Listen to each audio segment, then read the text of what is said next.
Good day, Internet. This is DTNS Live for Monday, January 13th, 2025. From Studio Animal House, I'm Sarah Lane. In Los Angeles, I'm Tom Merritt. From deep in the heart of Texas, I'm Justin Robert Young. And I'm the show's producer, Roger Chang.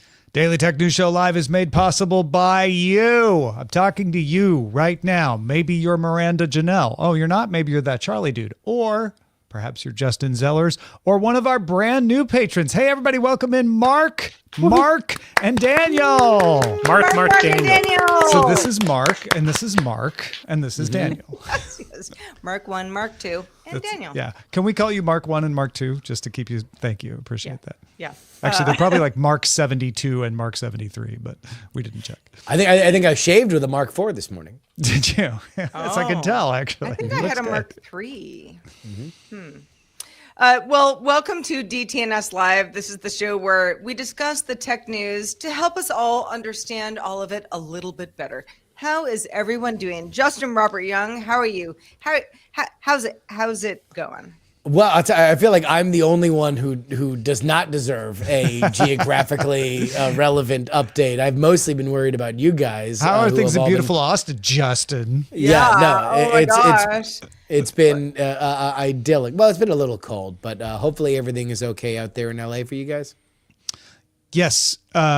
For me, Friday night was a little nerve-wracking because it looked like things might be headed my direction, but it didn't. And I've been safe the whole time, so I'm not going to complain because there are people who have not been, and just keep and watch right now. I think it's kind of the same deal for Roger and even Sarah. Yeah, Roger. I mean, I know some fires were kind of close to you at some point. They gave us a watch notice to basically keep our eyes peeled on the news and any alerts from the city because there might be an evacuation order. Although it wasn't declared an evacuation zone like the northeast. You didn't get the warning because it's a ready, set, go. So you got ready, but not set. Yeah, exactly. That's so, and they took all those down Thursday evening. So, cross my fingers it stays that way. Yep, indeed. Indeed. Well, first of all, very glad that everyone on this panel is safe and sound. We've got a lot of news to get into, so let's do it. The Biden administration's AI diffusion rule wants to limit exports of high-performance GPUs, widely thought to mostly slow China's AI progress. It sets 3 licensing tiers. We're going to talk about this a little bit later in the show, but the first one is unrestricted for the U.S. and their 18 allies, limited for most countries, other countries, and then near bans on sales to some nations like China, Russia, North Korea. U.S. companies also face restrictions on sharing AI software and building data centers in certain countries without approval. Critics include NVIDIA and various industry groups who are warning that the rule could hurt U.S. competitiveness. 100-day comment period now open. Yeah, we're going to talk about that 120-day comment period a little later on. Meanwhile, big thanks to I Am the Pepperoni King, who posted this on Reddit. Hail the Pepperoni King. Sonos CEO Patrick Spence has resigned, effective immediately. Long live the king. The king is dead. Board member Tom Conrad stepping in as interim CEO. Conrad has been on the board since 2017, was one of the co-founders of Pandora, was a VP at Snap. Sonos launched a new app in May of last year, which was not well received. That led to layoffs, customer disappointment, ennui, anguish, and despite efforts to rebuild trust and fix the app, including hiring a crisis management firm and pledging all kinds of transparency, looks like it cost Spence his role. The Sonos team is still committed to the new app, though, and plans to continue its product development, including a rumored streaming video player. That app stinks. I just want to say, it stinks. In case anyone didn't know. Yeah. Everybody agrees the app stinks. Let's see what the app looks like, in 6 months to a year from now. According to Counterpoint Research, global smartphone sales rose 4% in 2024. However, Apple's market share slipped to 18%, which is down 2%. Samsung led slightly with 19%. So Samsung now ahead of Apple globally. The iPhone 16 saw mixed results, partly due to delays in its Apple Intelligence features. Rivals like Xiaomi grew 12% year over year to reach a 14% share. So Xiaomi definitely in the cool kid club at this point. Despite this, Apple is still gaining the ultra high-end segment ground. Basically, for anybody who wants to pay for a smartphone that is over $1,000, still taking over 50% of smartphone shares in that category.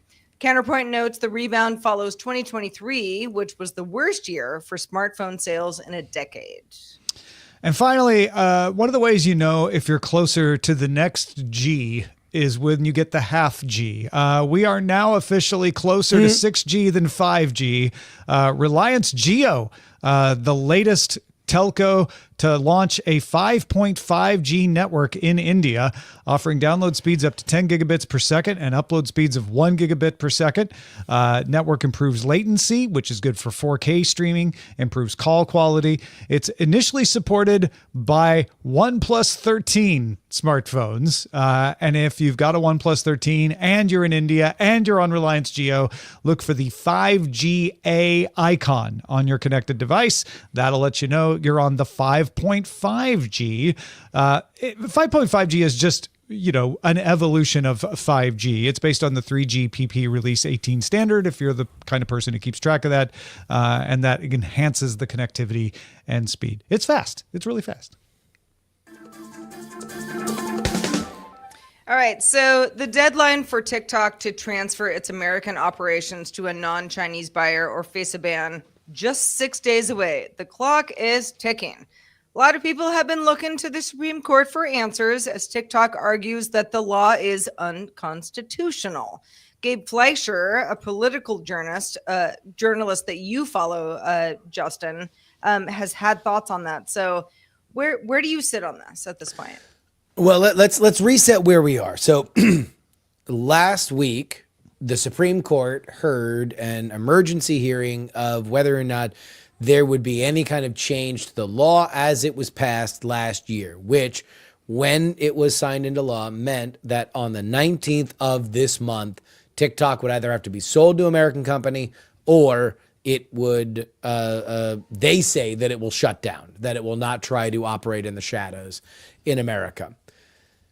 Donald Trump has said, the incoming president, that he wants, that he personally wrote to the Supreme Court, said that they should at least punt it one day over the line so he could have some effect on it when he was president. It appears, based on that hearing, for anybody that was in the room, that's not where the Supreme Court is leaning. We have yet to have an official statement, but it appears that TikTok will be toast on the 19th. What Gabe Fleischer pointed out, and a big shout out to his newsletter, Wake Up to Politics, he was in the room covering this, that there is something that nobody else is really reporting on or mentioning. And that is that both legal sides of this argument, both the Biden administration and TikTok, did seem to leave the wiggle room that if TikTok went dark on the 19th, the day before Trump's inauguration, that they could possibly be undarkened on the 20th, 21st, or 22nd. Similarly, there might be room for Trump to simply not enforce the ban that was already passed by Congress. The larger thing here is that we might be in for more paths to walk than just TikTok gets sold to Frank McCourt or another 11th hour buyer, or it shuts down. Which right now, at least if you follow a lot of the coverage, that seems to be the only two things that people are talking about. Yeah, and I'm always at pains to point out, the law does not require TikTok to shut down. The law says that if you are a web host, you can't host TikTok, which doesn't happen anyway. There's not a web host that hosts TikTok in the US, so that's fine. And if you're an app distributor, you can't distribute or give updates for the TikTok app after the ban goes into effect. But existing installations, the one on my phone, the one on your phone, would continue to work unless ByteDance shuts down TikTok US. And that was the other thing in those court arguments is Francisco sort of intimated like we'd be left with no choice but to shut down. And some of the judges were like, really? I mean, you wouldn't have to shut down. And you know, they were leading to like, you could also sell and that would keep it from being suppressed speech.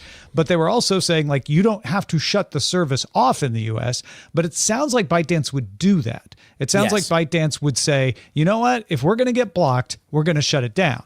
There were also those things that Justin, that you're talking about, where they were sort of saying, well, you know, if the incoming presidential administration just doesn't enforce the rule, maybe we don't get blocked.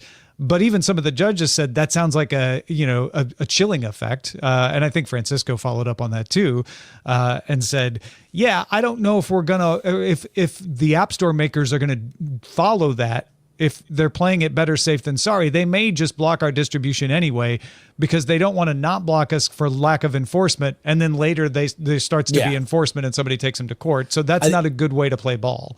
Yeah, I think the more reasonable thing is the larger question of, can you extend a deadline that's already passed? Right. So if the deadline hits on the 19th, is it permissible for the incoming president who becomes the president on the 20th to say, no, start the 90-day extension that is in the law, but it's happening after we've hit triple zeros on the clock?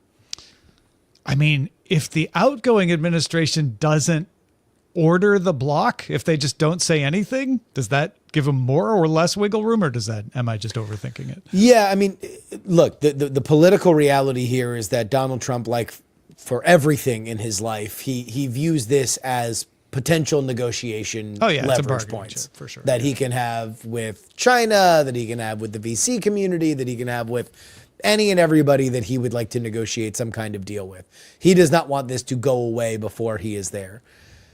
It looks like ByteDance is more on the side of, hey, look, if you don't want to play the way that you've said that we are here to play, then we're just going to forget money. We're not even going to think about selling it. This is just done and dusted. We're over. We'll see what we can negotiate going down the road. But I don't know. There might be a third way here, and I would expect that you're probably going to hear a lot more about it over the next few days, because so far everybody's had a poker face on this. The court. I mean, go ahead. Sorry. Yeah, I think for a lot of TikTok creators, and for the record, a lot of TikTok creators do their TikTok thing, and then they do everything on Instagram, and then they do everything on YouTube as well. It's like, let's just throw spaghetti at the wall and feel like we know where our audience is. For folks who are, I don't know, use TikTok as a means to an end, a way to pay the bills type thing. I think that is a really important part of this conversation. You have other options, certainly. If you are a content creator full-time, which many of us, I think we all consider ourselves that as well. Mm-hmm. That is a big part of this. Yes, if TikTok goes away, there's going to be something else that comes up that allows you to make money. There are already other alternatives that allow you to make money. But it's not, there's the political part of this. And then there are, kind of like the creators just being like, where do I go? I think what we talked about last week is kind of indicative of the fact that they've got lots of options. You can post to Shorts, like you said, you can post to Reels, you can post to Snap. And in fact, our friend Lamar Wilson does exactly that. He advocates it. He's like, it's not smart to only post to one place. You should always be posting to multiple places because you don't own the platform. And so you want to make sure you're diversified. And he's been leading the charge against that. I think a lot of creators are preparing for that future. And I talked to Eileen about this when we talked about it last Friday, but a lot of creators are just saying, you know what, I'm going to act as if it's going to be blocked because it doesn't seem like it's got a good future. That's damaging to TikTok, even if they figure this out. because a lot of people are learning how to survive without it. Yeah. Ultimately, does this feel like too little, too late for whatever happens after the 19th? Well, I mean, this is a fairly unprecedented situation where we are looking at a social media company that is being regulated in the way that a broadcast organization would be. We are putting similar restrictions as we would for a television station or conglomerate like that.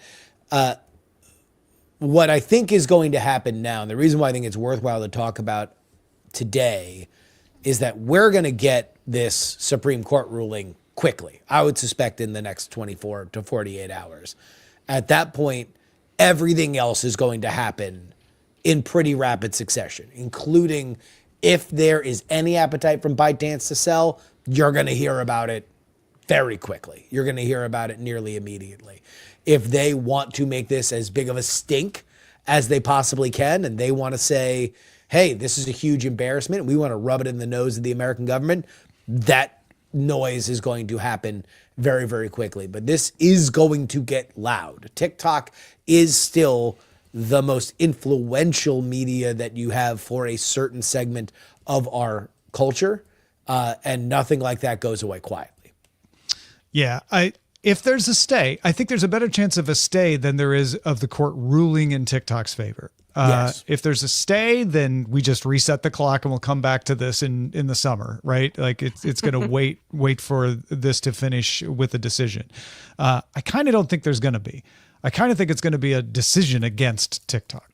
But whether it's a decision against TikTok or not issuing a stay, it's the same effect, which is now the ball is in the incoming administration's court, and ByteDance is to decide, do we turn it off on the 19th or do we hold for a day or two? I think you're going to see a lot of stuff in the press, a lot of talking about what they're going to do. There's a lot of moves on ByteDance's part to try to get people to move to Lemonade. That doesn't seem to be working. What has worked is apparently a Chinese app called Xiaohongshu, which is Red Note in English, rocketing to the top of the App Store chart as people are looking around for other things. They didn't go to Lemonade because they're like, I don't know, maybe that gets banned down the road. I don't want anything from ByteDance. But people flocking to another Chinese app, which is odd. Which could also suffer the same fate. It could, Yes. but it's not ByteDance, so I don't know why people are going to that. I don't think it ends up becoming anything, but if India is any indication, which we talked about before, what people end up with is the biggies. They end up on YouTube Shorts and Instagram. And here they're probably going to end up on Snap a little bit more than they did in India. All right. Well, for those of you who have not been in the greater Los Angeles area, you've probably heard quite a bit about some wildfires that Bless you. Thank you. on some parts of the city. Fire tracking app Watch Duty became a pretty vital tool for a lot of LA residents during this week's wildfires, amassing 2 million downloads and 14 million unique users. That's according to their CEO, John Mills. This is a nonprofit app supported by donations and a network of both firefighters and volunteers, providing real-time wildfire updates when militia alerts may fall short. They don't always, but sometimes they do. Watch Duty topped Apple's App Store charts, operates with 15 full-time staff and 200 volunteers. CEO Mills emphasized its commitment to user privacy and rejecting profit from disasters, basically saying this is more or less just an app that you can use to figure out what's going on in your neighborhood. If you happen to be in LA, this was very important. Yeah, it's a 501c3 company. We talked about this a little bit last week as well. So it is a nonprofit. You can actually deduct from your taxes your subscription to it. They have a pay tier where you can get a few more features if you're somebody who just wants to keep up with this all the time. However, if you're in a situation where you're using it like we are in LA just to keep track of a local event, you don't need to pay for it. There's nothing so compelling that I can't get all the information I need out of it. And it's become our well, I say our morning news, but multiple times throughout the day, it's Eileen and I like, did you look at Watch Duty? What's the latest on Watch Duty? Oh, they said this, they posted this. They've got a link to the press conference from Cal Fire, from LA County Fire. Those press conferences have been the best information for me that says exactly what's happening without trying to make it sound horrible. So I'll click, and also not trying to sugarcoat it, for someone's political career. It's like, this line is weak. This one needs to be reinforced. This is where the wind's going. This is what you need to worry about. And it's been fantastic to have an independent, information-oriented service like that, certainly when you need it this bad, but it's just kind of refreshing in general to have something like this. So there's a few things that I think are notable about Watch Duty's success. The first is that we are in a fractured media environment, and so a curated version of quote unquote raw news is refreshing because things are so abstracted, they are so SEO'd and glossed over and stuff like that. So something that is you can trust. It almost feels like a hit of pure oxygen in a very, very cloudy world. The second thing that's interesting about this is that this is a very small group of people. It is very much a startup, 15 full-time staff, 200 volunteers. And I don't think that this is unreplicable going forward, especially with things that are similarly abstracted in our media environment. I would think about like local governance as an example of like, how do you keep in touch with what's happening in your neighborhood in a way that is beyond just the walled garden social media way of Nextdoor, but something that's a little bit more curated and top down, more like a news source. I think that something like this is very interesting, and especially with a lot of the tools that we are seeing right now, thanks to AI, you're able to just do a lot more legwork with less bodies. And I wonder whether or not we are going to see more of those. Because remember, nonprofit doesn't mean that people don't get paid. Right. Nonprofit means that it is just not a for-profit company. There is not as much of a pressure to go after leads or ad revenue when you're nonprofit. Yes. Doesn't mean there isn't any, but you're more comfortable saying we can survive on a small staff, with people volunteering to pay us for a few features and still provide an essential service. I think there's a few keys to the success of this. One is an intense need. This launched with Bay Area fires. It is created by some former engineers at Bay Area tech companies, including Google and Apple, and they wanted to make something good. And that's why it looks good. It works well.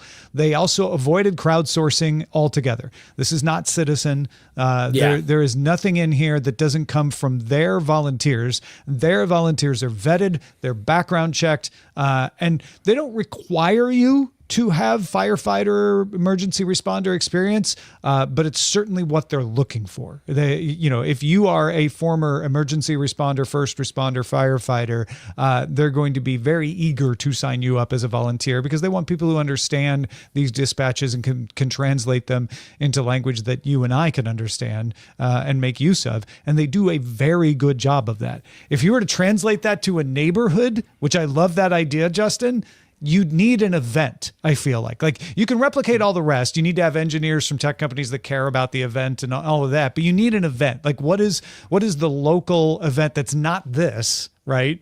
The local political event that gets the local politics all fired up. City council meetings. I mean, like, if you just...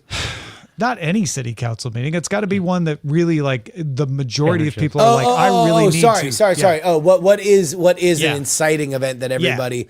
Is it the school board? Is it? Oh yeah. I mean, I would say if you were to, I'm trying to think of an actual real world example of a place that is being strong armed to build a new stadium. Oh, Philadelphia. There's this big controversy or news story about a brand new stadium for the 76ers and a brand new stadium for the Philadelphia Eagles possibly down the road. guess what? That's going to come from the city. There's going to be a lot of pressure. You're going to be able to know where things are, when you can make your voice heard in a way that is beyond the traditional news version of that. A reporter writes a story. The story has to be ordered in a certain kind of way, and then it gets out. But if there was just a bite-sized way that I could know what an agenda was, what was going to happen, whether or not I cared about it, like, I don't know. Obviously, I'm spitballing here, but I do think that raw news, raw data is in fashion. And if you can make raw data look good, if you can make raw data reliable, if you can make raw data digestible, then that just might be where we're at right now, because our gatekeepers have fallen. We're more distrustful than ever with people who are synthesizing, but we trust and believe in things that we can see for ourselves. And that's why Watch Duty is popular, in my opinion. Yeah, 15 full-time staff, and they cover half the United States. Now, granted, there's not fires in all of those states all the time, so there's a limit. I don't know, Sarah, maybe what if it was a neighborhood situation where they're talking about not just crime, obviously crime, but things going on in the neighborhood of concern? I mean, I think all things are true. If there is crime in your neighborhood, that want to help you mitigate that. However, apps like Nextdoor, historically, not so great on mitigating crime without also making certain people who are not criminals feel like criminals, type thing. So I think you have a big situation in what we're going through now in LA with this. You've got a fire tracking app that is designed to help everybody. You have a lot of folks who don't have access to the internet, who are wondering, where they're going to sleep tonight, wondering when they're going to get their next meal or snack, type thing. So that makes all this a little convoluted. And I think for a lot of us in LA right now, we're still trying to figure out, like, what do we do? How does it work? Well, I think the Watch Duty, honestly, I mean, I've been watching local news for the last, week and a half. And, the local news meteorologists are like, download this app. This is the best app. And so if that's the case, then great. The more we know, the better. G.I. Joe. I think one of the things that I take away from this app being as successful and as functional and useful it is that it really is focused on this. There is no mission creep. We're going to add all these additional features, right? Which some people might, there's a tendency for people to kind of agglomerate different functions into one thing. How do we grow our audience? We're great with fire, but we've maxed out our growth. Should we add tornadoes? Yeah. Right. Should we add earthquakes? Yeah. And you don't want to become a steakhouse and suddenly turn around and become like, we appeal to vegans. Should we make you go through 4 different menus to select a song on your connected smart speakers? Yeah, like no, there's no playlist that goes with the map. There's nothing. It's just that information. You know what? Even weather apps could take a page out of how Watch Duty works, because there are so many ancillary functions and a lot of weather apps that don't need to be brilliant. There. Yeah, just get some volunteers. There's plenty of volunteers that are very knowledgeable about weather, tornado chasers and the like, and volunteer and make a good weather app that replicates this kind of usability. So you're not just running into paywalls and ads and things all the time and be amazed. I'd sign up in a minute. Well, yeah, I mean, look. I have to expect somebody to email me right now, going like, "Oh yeah, that exists. Here it is. Please do." Yeah, I mean, look at Apple bought Dark Sky. Dark Sky was an amazing app in that it just told you whether or not you were going to get rained on in the next 5 minutes, right? And so they folded it into their weather app, and yes, There's a smart functionality to tell you when it starts raining, but I don't want that. I want at all times one button where I can see if it's not going to rain on me, how far is it away from it raining on me? That's it. That's it. That's what I wanted. My life is not better for a good app to be made a feature. My life was made better by me having that feature be at my fingertips by way of the OS. With minimal customization, just a little bit, just enough that you can be like, these are the things that are important to me. For Light example, mode, dark mode. That's it. Watch Duty has the evacuation map, the fire map, and the weather map. And the weather map is 2 settings. It's either red flag or fire watch. And they say every time you launch the app, you can turn off the weather layer if you want, because they know that it's a little bit confusing to see that many layers. And I don't think I would have done it if I hadn't seen that, but I turned it off and I was like, oh yeah, this is way more what I want to see right now. Other people do want to see that, especially at different stages in a crisis like this. You may be more concerned with the weather map than the actual fire map. For me, I'm more concerned, where are the evacuations? Where's the fire moving? And so they give me that customization, but it's not, when I opened it, it wasn't 15 different weather settings that I had to then parse through. It was 2. It was like, oh, I can turn that one on, leave the other one off. Yeah. Perfect. Well, folks, if you're thinking about how you would like to be a part of the conversation, please do so. You have a variety of options, but one way is to let us know in our subreddit. Submit stories and vote on them at reddit.com/r/Daily Tech News Show.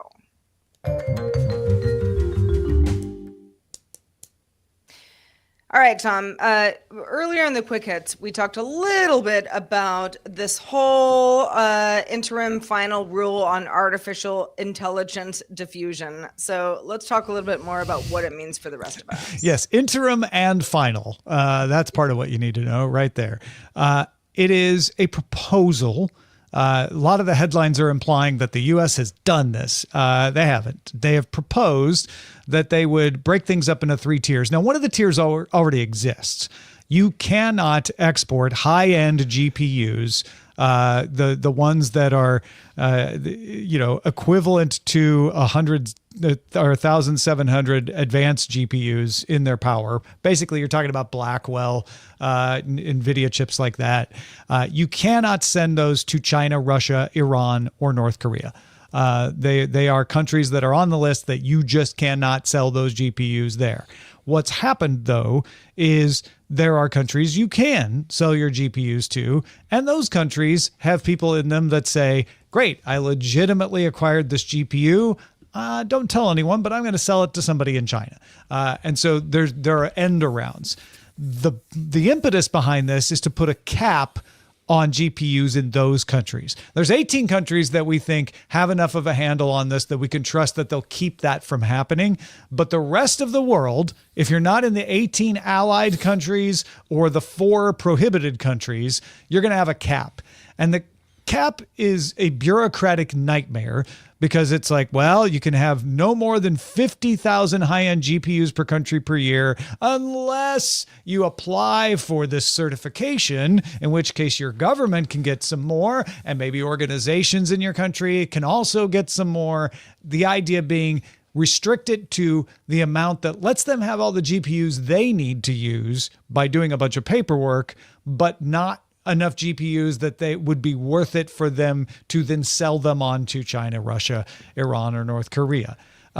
Okay, we could talk about the wisdom of that, but frankly, they gave it a 4-month comment period, 120-day comment period, which is longer than the first 100 days of the incoming administration. So sometime in May, the incoming administration is going to get a reminder from Siri that says, oh, you've got to pay attention to all those comments that came in on the interim final rule on artificial intelligence diffusion. Justin, you follow politics very closely. Yes. How likely do you think it is that the incoming administration does anything with this? Very unlikely. that they do anything with this. Now, there's not to say that they will not do something when it comes to restricting GPUs further than is already done to China or to Russia or They to could do other Iran. stuff, right? Yeah. They could do other stuff, but I don't think that this is their plan. To me, this is the outgoing administration hitting send on unfinished homework and just like saying, all right, look at us. We did a thing. But I mean, for anybody who, doesn't follow politics as closely as you do, I mean, what's the point of that? If hitting send doesn't really lead to any. Well, there is a bipartisan fear. When it comes to AI, there are two main fears. Number one, there's what it will do to the economy, right? And whether or not it will create job loss. And therefore, you will have to deal with that. And then there is what if we are not in control of the best AI? And I think what you have seen over the last year as AI continues to not only hurtle toward AGI, but even as OpenAI made mention last week, ASI, the super intelligent, so more intelligent than any human could be, a machine, is that China, which is our number one rival here, that we're really putting this in place for, they don't need the same level of compute. They'll figure out a way that they can create competitive models. And that's what you've seen with like DeepSeek AI. So the reality of trying to keep the compute out of their hands, while I do think it has its place, I don't think creating more and more bureaucratic layers are going to necessarily get us to where we want to go, which is maintaining the pole position in this particular field. The only thing that'll do that is just continuing to pour gasoline on this raging metaphor. It did feel like they handed a bargaining chip to the incoming administration with both China and NVIDIA, right? They could say, yeah, we'll put these rules in place, China. They got plenty of bargaining chips for China. NVIDIA has not been as cozy with the incoming administration as other tech companies, but now they're saying nice things about them.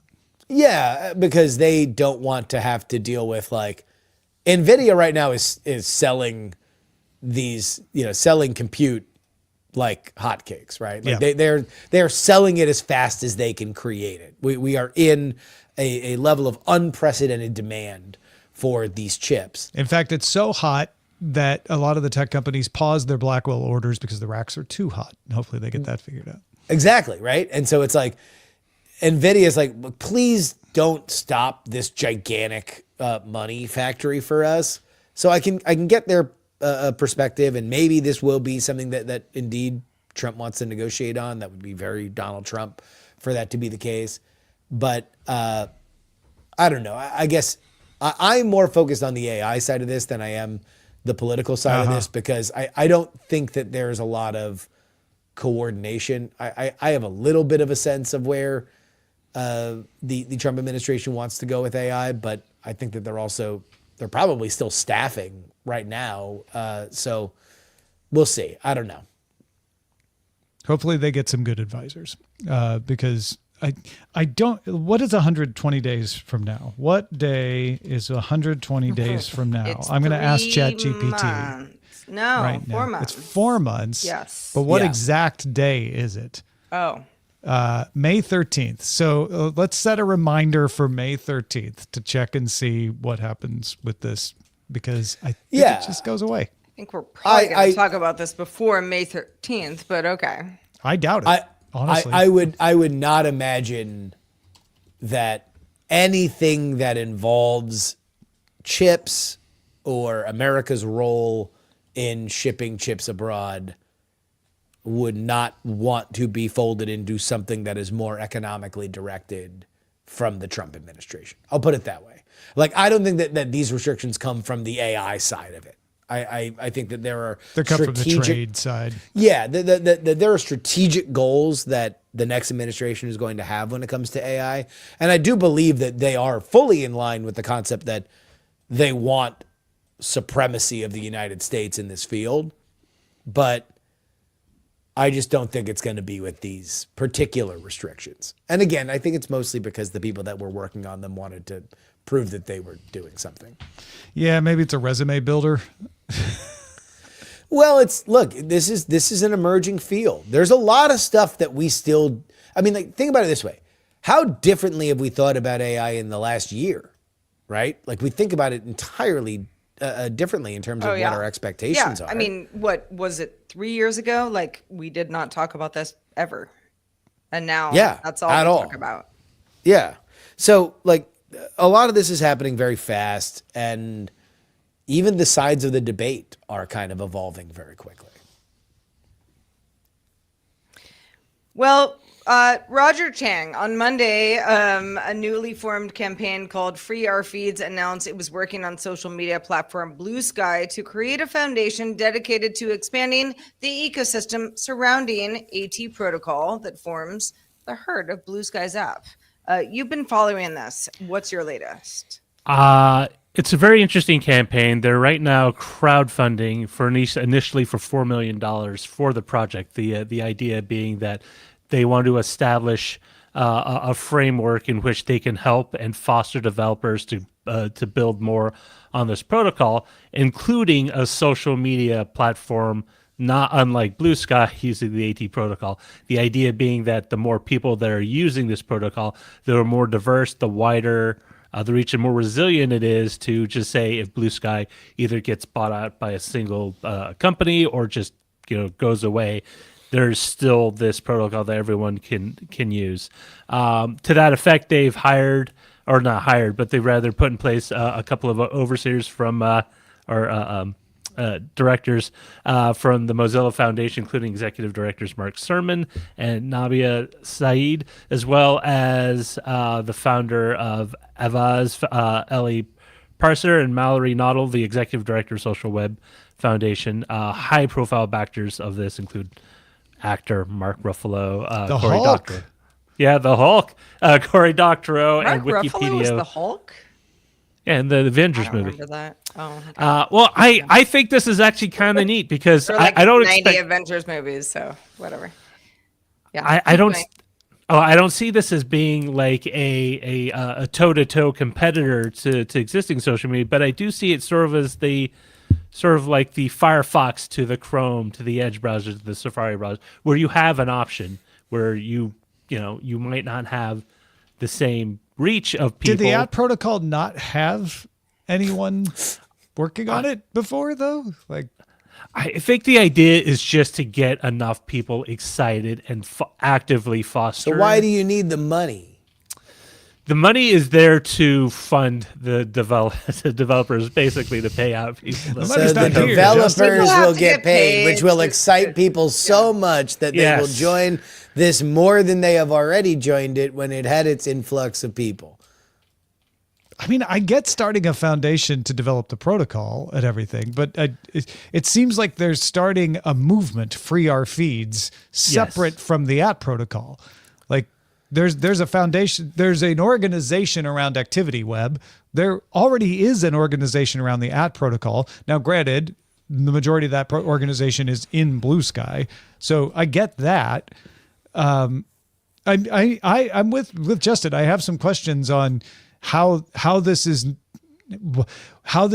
something that will expand and improve the protocol and the usage of it versus what it seems like more of a promotional organization, and maybe it needs that too. Like I think it's a marketing- 50-50. almost feels like a marketing thing. It's definitely a boosterism sort of thing where it is both, hey, you should get on board. It will help you along with a dollop of cash. I think the idea really is to just sort of get people interested, because a lot of the talk around social media tends to be around traditional incumbent platforms. And Blue Sky is as exciting as it is, and it did double its user base. It's still only at 25 million around users. I mean, if they It's really like wanted to supercharge this, why not use Activity Web? I think the idea is to just to base it solely on the protocol that everyone else can use, but not necessarily have it hew to one specific direction. I think the idea is to get a bunch of people pub. paid. I said activity web. I meant activity pub. But I think the idea is there's to get a a bunch protocol of already. Yeah, but the activity pub and AT protocol are separate, and they do. Yeah. So Yeah. why? So why? Why? Well, I mean, the truth of the matter is, Blue Sky just has more users than Mastodon. Is it? From the last I checked. Not sure. I Not don't sure if think that's so. true. Yeah. Well, yeah, Mastodon is a little bit different because It's federated, and yeah, exactly. but it is. I think they're also just jumping on the fact that Blue Sky is having a moment right now, and they want to kind of ride it, which I don't think is a. They do. Blue Sky has 26 million. Mastodon overall has 10 million. If you don't count Threads, which I wouldn't, because it integrates, but it's not the same. Yeah. And so it's definitely they're going with the bigger rolling ball, as it were. Yeah, but I don't know. I have a hard time looking at this and seeing it as anything other than a bunch of people are going to get paid and nobody will remember this in 6 months. It's weird because we say the same thing about alternative web browsers, and they're a stack that no one ever uses. They're still around. Brave, I have it for some reason. There's a lot of users. A in the lot of audience people use like Brave. Yeah, no, Yeah. but at least I understand the value of that product. Like there are value adds to web browsers because it is the portal by which you interact with the internet. These are building clubhouses. Brave And- has and, 68 million users. More And- users than and- Blue Sky or Mastodon combined. Like when I mean, when I you think look to at your like point, Justin, it's sort of like, yeah, like where do you hang out on social media? Once upon a time, it was Twitter or Facebook. That's what it was. MySpace, you know, Friendster. Well, sure. I still yeah. miss my Geocities. Friendster If you want friends. to, if you want to go back really far, yes. Yeah. But like once upon a time, it Alt It, Rec MST3K. or that. All right, everybody. Yes. Ain't it cool news talkbacks? Everybody remembers. Everybody Don't pounce on it remembers too quickly. The yesteryear, but we're still trying to navigate this whole sort of like, where is everybody? Well, everybody isn't in the same place anymore. Does And everybody need to be in the same place? I don't think so. I Yeah. mean, I actually think it's better that we're not. I actually like because- having fewer people, honestly. Yeah. But there's so many options. That's the other thing is that like this feels like the argument that we were having. Well, if there's so many options, then years ago. then your argument is shouldn't there Just don't pick need to your be other option. options. No, it just feels to me that the idea of free our feeds, that the millionaires and billionaires are It is. corrupting Listen, our it things. is. Yeah. It is definitely a movement boosterism sort of like ideology to kind of push forward this particular protocol / It just smells a little grifty. I don't know. The money they want is a little low to be. I mean, Ken Grifty Jr. It's a Hall of Fame reference. I respect that they are picking a growing platform in Blue Sky. Mastodon is also growing, but Blue Sky is growing faster. I respect that they are picking an open protocol with the app protocol, which, while it is only within Blue Sky right now, certainly could be used by a lot of other organizations. And there's talk in this Free Our Feeds community right now of like, yeah, we could use it for other kinds of apps. It wouldn't even just have to be social media app. I do question. I do feel like it's a little bit chasing the popular person at school to pick Blue Sky when ActivityPub has got more depth to it. It's got more engineering know-how to it. It could have a very fast-growing user base as well. There are plenty of opportunities to make other publications out of ActivityPub and are already happening. You see things like Flipboard, you see things like Tumblr using ActivityPub, you see Threads interacting with ActivityPub. It just seems like if you're purely wanting to inject money into something to make a decentralized network that will allow for more things to happen, I would pick ActivityPub to do that with, because there's already a lot of good base work. What Blue Sky has going for it, and when I say Blue Sky, the app protocol and them are one and the same at the moment, is that they recently have had a growth in users. But to me, I'm not sure that outweighs all of the other advantages that the Fediverse has. Yeah, I mean, it's I see where I totally see what you're saying, but at the same time, there is an allure of having a larger body of people to potentially work You certainly with. can make more money off of a larger number of people. Mm-hmm. I mean, that's what big box stores do. It's true. True. Also, a lot of people submit conversations to us, and that makes our conversations better as a result. In that vein, let's check out the mailbag.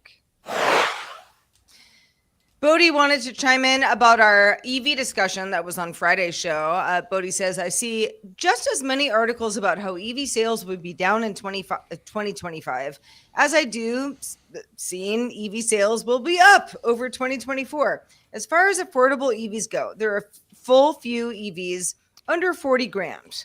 Europe and Asia have a bunch of different EV options. I'm just giving you some North America options here. Bodhi says the Hyundai Kona EV starts at $38,000, which has a 261 mile range, give or take. The Hyundai Ioniq 6 SE starts at $39,000 with a 240 mile range, but some dealers are offering an additional $7,500 off. Doesn't qualify for IRS tax credit, but you could get a credit. But Bodhi says, I think the best value is the Chevy Equinox EV. That's the LE trim that starts at $35,000 and has a range of 319 miles. Bodhi says, as far as installing a home charger, Merritt service I use to install my charger. Had to take some pictures of my electrical panel, which is where I wanted the charger. It was about $900. Had to pay another $400 for the charger. If somebody doesn't have the necessary capacity at the panel to install a charger, there are other options. Savant makes a smart breaker that can be installed in most, if not all, electrical panels. And effectively, what the breakers do is turn off unnecessary home appliances while charging the car. But he says the starting cost is around $1,500. Yeah, this is good. Especially the charger info that Bodhi sent is really good. If you haven't checked out Kilowatt Podcast, go do that.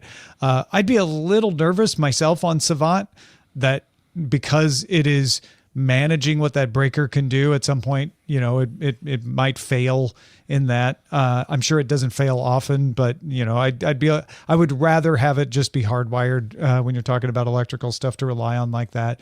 But on the briefing this morning, Jason and I covered the fact that Norway now has 88.9% of the vehicles it sold last year were EVs. They didn't ban fuel-based cars, gasoline-powered cars. They just put in infrastructure with multiple chargers, raised some taxes on the fuels, and they just made it more attractive to buy an EV. And it's cold there. Everybody always objects, EVs can't run in the cold. Looks like Norwegians figured out a way to do it. Very cool. Justin Robert Young, you've always figured out a way to be the coolest person on the show. So let folks know what you're up to when you're not with us. Well, I'm mostly complaining about the Sonos app to anyone that will listen. But what do you think of that app? Oh, it stinks, Tom. I'll tell you what, stinks on ice. Hate it. Stinko malinko. All right. But if you are upset about my Blue Sky take, then please yell at me in person this Sunday in Washington, D.C., our nation's capital, where our We're Not Wrong podcast will have a live show. It's at the Studio Theater in Logan Circle. You can head on over to Eventbrite right now. Search for We're Not Wrong, the inauguration special that will be live this Sunday. Go ahead, get tickets. I'd love to say hi to any and everybody who is listening to me right now. And you can kick me in the shins if I said something you don't like. I like that you're like, yeah, don't come find me on Blue Sky and yell at me. Come talk to me in person. Look me in the eye. Well, because there's only one place that I'll definitely be. It's not Blue Sky. You don't even have a Blue Sky account, do you? I do have a Blue do? Sky account. I do have a Blue Sky account. Oh yeah. Oh no, I always get the accounts. You're just not active on it. It's just, but you want to know what? Because people were asking me to join it too much, and I'm like, well, it has to stink if everybody's asking. You're just so anti-authoritative. Yeah. If it's popular. Yeah, exactly. Screw it. Well, we are live. You may be listening to this on demand, but we are live when we record it. I mean, not just, we're animated people who are moving about with a heartbeat. We're alive. Yeah, we're live streaming the show. And we have a good group of people today. A lot of new names in there. There's folks on LinkedIn commenting. Good to see you, John. So we allow you to submit titles and vote on them to pick the title of the show. We've been doing that throughout the show at showbot.tv/DTNS. You can submit them directly on that website. You can submit them in our Discord. You can submit them in our Twitch chat. And then you can just vote on them right there on the website. The top vote getter right now is from Batfink 2001. AI chip market literally heating up. Yep. I like it. We also have the TikTok Wiggle Room Challenge, which is definitely what they're going through, Stealth Dave. The Dr. Bruce Banner ad, at ease, everyone, with the AT protocol, at the at. I liked more an activity pub, am I right? That's good. That's good. Get it? Check back when the chips hit the fan. Oh. I know you'll like Sonos Ennui from Stealth Dave. Watch Duty, less is more. Well said, C-Spawn. I do like Sir ATW kind of echoing Justin. Feed dumb isn't free. Feed Let's fight for our feed dumb. Party for your right to fight. What is our title for today? We went with TikTok Wiggle Room Challenge from Stealth. The Wiggle Room Challenge. Kind of a dance challenge, the wiggle, Yeah. I like it. Yeah, that's good. Also, we like to thank the folks who are watching us on LinkedIn. Thank the folks who are watching us on YouTube. In fact, Laminar Rainbow giving us another super sticker. Once again, Laminar Rainbow coming through. You're leaving them out there as the only one giving us a super sticker, just saying. But thank you, Laminar Rainbow, for that. And lots of folks on Twitch who've been subscribing to us for years. Faking Nose Grob for the 51st month. Brian M64 giving us bits and resubscribing for the 40th month. Technomensch cheering us with bits. Zoe cheering us with bits. We got some new followers, Code Herder and Fludon Ludon. As well. Thanks everybody for support. Oh, Dr. Nixon resubscribed 3 hours ago. 45 months of good days. Thanks for the great CES coverage and please stay safe. Thanks, Dr. Nixon. The Afro Badger over the weekend resubscribed as well. Nice. Good to have everybody along. If you have any thoughts on something we talked about on the show, maybe it sparked a conversation that you wanted to have, do send it our way. feedback@dailytechnewsshow.com. We're going to be back tomorrow with Andrea Jones-Rooy talking about if social media is an addiction. I have some thoughts about that. Also, you can watch us live Monday through Friday at 4 p.m. Eastern. That is 2100 UTC. And you find out more at dailytechnewsshow.com/live. We will talk to you tomorrow. The DTNS family of podcasts, helping each other understand. Diamond Club hopes you have enjoyed this program.